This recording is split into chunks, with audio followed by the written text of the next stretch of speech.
ഇന്ന് ഭൂമിയിൽ മനുഷ്യരും മറ്റ് ജീവജാലങ്ങളും സസ്യങ്ങളും ഉൾപ്പെടെ ഏകദേശം 87 ലക്ഷം നിലവിലുണ്ട്.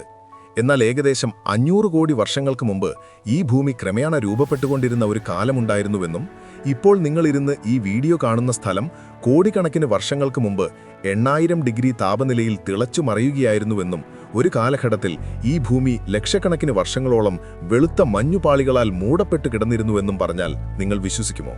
ഈ കാര്യങ്ങളെല്ലാം സത്യമാണ്. ഇന്നത്തെ ഈ വീഡിയോയിൽ ഭൂമി എങ്ങനെ രൂപപ്പെട്ടുവെന്നും ഈ നീലഗ്രഹത്തിൽ ജലത്തിന്റെ ആദ്യ തുള്ളി എങ്ങനെ എത്തിയെന്നും ജീവൻ എങ്ങനെ ഉത്ഭവിച്ചുവെന്നും നമ്മൾ ചർച്ച ചെയ്യും. അങ്ങനെയെങ്കിൽ അടുത്ത 10 മിനിറ്റിനുള്ളിൽ നമുക്ക് 500 കോടി വർഷങ്ങളുടെ ആവേശകരമായ യാത്ര ആരംഭിക്കാം. ഇന്നേക്ക് ഏകദേശം 500 കോടി വർഷങ്ങൾക്ക് മുമ്പാണ് നമ്മുടെ സൂര്യൻ രൂപപ്പെട്ടത്.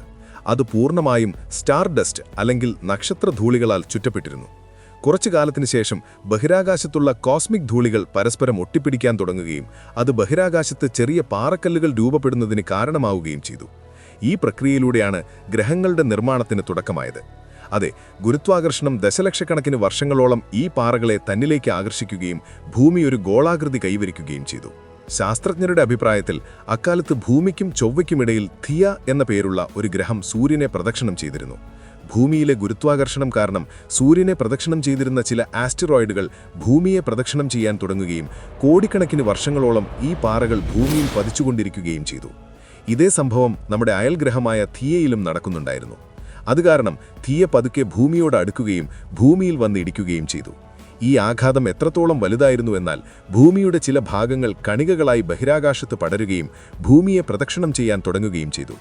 ഈ കണികകൾ പരസ്പരം കൂട്ടിയിടിക്കുകയും ഒന്നിക്കുകയും ചെയ്തതിലൂടെയാണ് നമ്മുടെ ചന്ദ്രൻ രൂപപ്പെട്ടത്. സുഹൃത്തുക്കളെ, ഇന്ന് ചന്ദ്രൻ ഭൂമിയിൽ നിന്ന് വളരെ അകലെയാണെങ്കിലും അതിൻ്റെ നിർമ്മാണത്തിൻ്റെ പ്രാരംഭഘട്ടത്തിൽ ചന്ദ്രൻ ഭൂമിയോട് വളരെ അടുത്തായിരുന്നു പ്രദക്ഷിണം ചെയ്തിരുന്നത്. എന്നാൽ കാലക്രമേണ ഈ ദൂരം വർദ്ധിച്ചു വന്നു. കൂടാതെ ഗുരുത്വാകർഷണം കാരണം ചന്ദ്രനും ഗോളാകൃതി സ്വീകരിച്ചു. അങ്ങനെ ഏകദേശം 60 കോടി വർഷങ്ങൾ കടന്നുപോയി. എന്നാൽ കൂട്ടിയിടുതലുടെ പരമ്പര അവസാനിച്ചിരുന്നില്ല.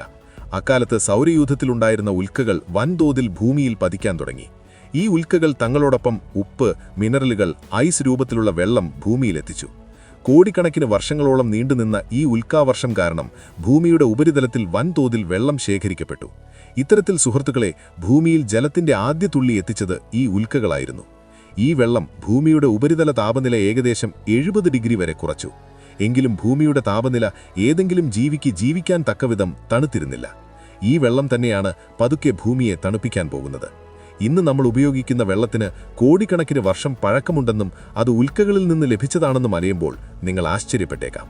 നിർമ്മാണ പ്രക്രിയയുടെ പ്രാരംഭഘട്ടത്തിൽ ഭൂമിയുടെ റൊട്ടേഷൻ സ്പീഡ് അല്ലെങ്കിൽ ഭ്രമണവേഗതയും വളരെ കൂടുതലായിരുന്നു. അത് കാലക്രമേണ കുറഞ്ഞു വന്നു. ഭൂമി രൂപപ്പെട്ട് 70 കോടി വർഷങ്ങൾക്ക് ശേഷം ഭൂമിയുടെ ഭൂരിഭാഗം ഉപരിതലവും വെള്ളത്താൽ മൂടപ്പെട്ട് കിടന്നിരുന്നു. എന്നാൽ ഭൂമിയുടെ കോർ അല്ലെങ്കിൽ കാമ്പിൽ നിന്ന് ചൂടുള്ള ലാവ പുറത്തേക്ക് വരുന്ന പ്രക്രിയ അപ്പോഴും തുടർന്നുകൊണ്ടിരുന്നു. ഇത് തണുത്ത് കര രൂപപ്പെടാൻ തുടങ്ങി. പതുക്കെ ഇവ പരസ്പരം ഒത്തുചേരുകയും സമുദ്രങ്ങൾക്കൊപ്പം ഭൂഖണ്ഡങ്ങളും രൂപപ്പെടുകയും ചെയ്തു. എന്നാൽ അപ്പോഴും ബഹിരാകാശത്തു നിന്നുള്ള ഉൽക്കാപതനം തുടരുകയായിരുന്നു. ഈ ഉൽക്കകൾ സമുദ്രത്തിൽ പതിച്ചപ്പോൾ അവ വെള്ളത്തിൽ പലതരം രാസവസ്തുക്കൾ പുറത്തുവിട്ടു. ഇത് വിവിധതരം രാസപ്രവർത്തനങ്ങൾക്ക് കാരണമായി. ഈ പ്രവർത്തനങ്ങളിൽ നിന്നാണ് ഭൂമിയിലെ ആദ്യത്തെ സൂക്ഷ്മജീവി അല്ലെങ്കിൽ യൂണിസെല്ലുലാർ ബാക്ടീരിയ ജനിച്ചത്. ദശലക്ഷക്കണക്കിന് വർഷങ്ങളോളം ഈ ബാക്ടീരിയകൾ അവയുടെ എണ്ണം വർദ്ധിപ്പിക്കുകയും സമുദ്രത്തിന്റെ എല്ലാ കോണിലും വ്യാപിക്കുകയും ചെയ്തു. പിന്നീട് സൂര്യപ്രകാശം ഭൂമിയിൽ പതിച്ചപ്പോൾ സമുദ്രജലം ഈ സൂര്യപ്രകാശത്തെ ആഗിരണം ചെയ്തു. ഉള്ളിലുണ്ടായിരുന്ന സൂക്ഷ്മജീവികൾ ഭൂമിയിലുണ്ടായിരുന്ന കാർബൺ ഡയോക്സൈഡിനെ ഓക്സിജനും ഗ്ലൂക്കോസുമായി വേർതിരിച്ചു. ഇതിലൂടെ സമുദ്രം മുഴുവൻ ഓക്സിജനാൽ നിറഞ്ഞും പലതരം സൂക്ഷ്മജീവികൾ ജനിച്ചും. കുറച്ചു കഴിഞ്ഞപ്പോൾ വെള്ളത്തിലെ ഓക്സിജൻ മുകളിലേക്ക് ഉയരാൻ തുടങ്ങുകയും അന്തരീക്ഷം രൂപപ്പെടുന്നതിൽ പങ്കുവഹിക്കുകയും ചെയ്തു. ഇത്തരത്തിൽ 200 കോടി വർഷങ്ങൾ കടന്നുപോയി. ഭൂമിയിൽ ഓക്സിജന്റെ അളവ് ഗണ്യമായി വർദ്ധിച്ചു. മറുവശത്ത് ഭൂമിയുടെ ഭ്രമണവേഗതയും കുറഞ്ഞു. ഈ സമയത്ത് ഭൂമിയിൽ ജീവിക്കാൻ അനുയോജ്യമായ സാഹചര്യങ്ങൾ നിലവിൽ വന്നിരുന്നു. എന്നാൽ ശ്രദ്ധിക്കേണ്ട കാര്യം, അതുവരെ സമുദ്രത്തിൽ മാത്രമായിരുന്നു ജീവൻ സാധ്യമായിരുന്നത്. ഉപരിതലത്തിൽ ഒരു ചെടി പോലും ഉണ്ടായിരുന്നില്ല. ഇങ്ങനെ ആയിരക്കണക്കിന് വർഷങ്ങൾ കടന്നുപോയി. ഭൂമിയുടെ ടെക്ടോണിക് പ്ലേറ്റുകളിൽ വിള്ളലുകൾ ഉണ്ടാകാൻ തുടങ്ങി. ഇതുമൂലം ഭൂമിക്കടിയിലെ ലാവ ലക്ഷക്കണക്കിന് വർഷങ്ങളോളം തിളച്ചുമറിഞ്ഞു. ഇത് അന്തരീക്ഷത്തിൽ കാർബൺ ഡയോക്സൈഡിന്റെ അളവ് വർദ്ധിപ്പിക്കുകയും ഭൂമിയിൽ ആസിഡ് റെയിൻ അല്ലെങ്കിൽ അമ്ലമഴയ്ക്ക് കാരണമാകുകയും ചെയ്തു. ഇതിലൂടെ ഭൂമിയുടെ താപനില വളരെയധികം കുറയുകയും ഉപരിതലത്തിലെ വെള്ളം മഞ്ഞായി മാറുകയും ഗ്രഹം മുഴുവൻ മഞ്ഞാൽ മൂടപ്പെടുകയും ചെയ്തു. ഈ സമയത്ത് ഭൂമി ഒരു വെളുത്ത ഗോളം പോലെ കാണപ്പെട്ടു. ഈ മഞ്ഞുപാളി കാരണം ഭൂമിക്ക് സൂര്യരശ്മികളെ ആഗിരണം ചെയ്യാൻ കഴിഞ്ഞില്ല. അവയെ ബഹിരാകാശത്തേക്ക് തന്നെ പ്രതിഫലിപ്പിച്ചു. ഇതുമൂലം ഭൂമി വർഷങ്ങളോളം മഞ്ഞിൽ മൂടിക്കിടന്നു. എന്നാൽ ഒന്നും ശാശ്വതമല്ലെന്ന് പറയാറുണ്ടല്ലോ. ഈ മഞ്ഞുപാളിയിൽ വിള്ളലുകൾ വീഴാൻ തുടങ്ങി. യഥാർത്ഥത്തിൽ ഭൂമിക്കുള്ളിലെ ചൂട് അഗ്നിപർവ്വത സ്ഫോടനങ്ങളായി ഉപരിതലത്തിലേക്ക് വരാൻ തുടങ്ങി. ഈ അഗ്നിപർവ്വത ചൂട് മഞ്ഞിനെ ഉരുക്കാൻ തുടങ്ങി. ഇതിനിടയിൽ ഭൂമിയുടെ ആഴങ്ങളിൽ അവശേഷിച്ച സൂക്ഷ്മജീവികൾ ഓക്സിജൻ ഉപയോഗിച്ച് ശരീരവലുപ്പം കൂട്ടാൻ പഠിച്ചു. അവയുടെ പരിണാമം ആരംഭിച്ചു. അതേസമയം വെള്ളത്തിൽ ചെറിയ കടൽ സസ്യങ്ങളും വളരാൻ തുടങ്ങി. അഗ്നിപർവ്വത സ്ഫോടനം മൂലം അന്തരീക്ഷത്തിൽ വീണ്ടും കാർബൺ ഡയോക്സൈഡ് ഇടം പിടിച്ചു. മഞ്ഞുരുകിയത് കാരണം സൂര്യരശ്മികളും മഞ്ഞും തമ്മിൽ രാസപ്രവർത്തനമുണ്ടാവുകയും അന്തരീക്ഷത്തിൽ ഓക്സിജന്റെ അളവ് വർദ്ധിക്കുകയും ചെയ്തു. ആയിരക്കണക്കിന് വർഷങ്ങളോളം ഈ പ്രക്രിയയും അഗ്നിപർവ്വത സ്ഫോടനങ്ങളും തുടർന്നു. എന്നാൽ ഓക്സിജൻ വർദ്ധിച്ചതോടെ അമ്ലമഴ കുറയുകയും ഭൂമിയുടെ താപനില സാധാരണ നിലയിലാവുകയും ചെയ്തു. ഈ പ്രക്രിയയിൽ സമുദ്രത്തിന്റെ ആഴങ്ങളിൽ കഴിയുന്ന ജീവികളുടെ വികാസം ആരംഭിച്ചു. പ്രാണികൾ മുതൽ നട്ടെല്ലുള്ള ജീവികൾ വരെ ജനിച്ചു. ജീവനൊപ്പം സമുദ്രത്തിൽ വലിയ സസ്യങ്ങളും വളരാൻ തുടങ്ങി. ഇത്തരത്തിൽ സമുദ്രത്തിനുള്ളിൽ ഏകദേശം 10,000 വർഗത്തിലുള്ള ജീവികൾ വസിക്കാൻ തുടങ്ങി.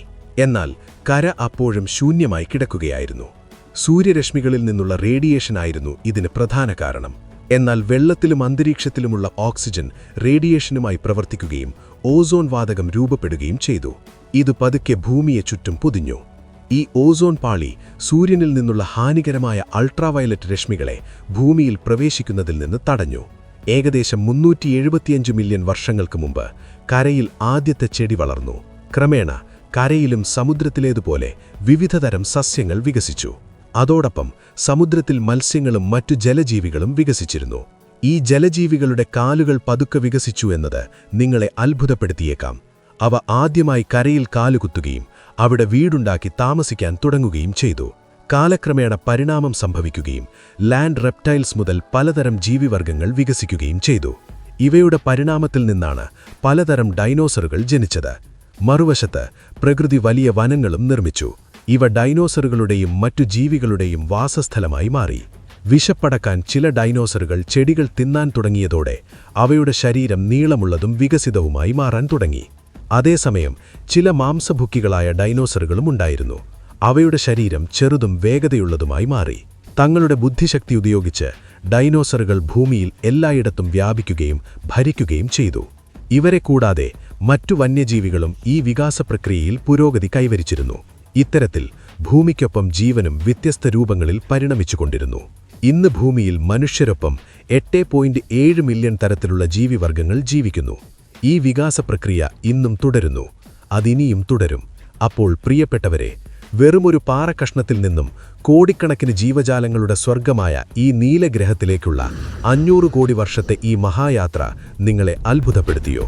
ഈ വിസ്മയകരമായ യാത്രയെക്കുറിച്ചുള്ള നിങ്ങളുടെ അഭിപ്രായങ്ങൾ താഴെ കമന്റ് ബോക്സിൽ രേഖപ്പെടുത്താൻ മറക്കരുത്. പ്രപഞ്ചരഹസ്യങ്ങളും ശാസ്ത്ര സത്യങ്ങളും തേടിയുള്ള നമ്മുടെ ഈ യാത്ര തുടരാൻ ചാനൽ സബ്സ്ക്രൈബ് ചെയ്യുക.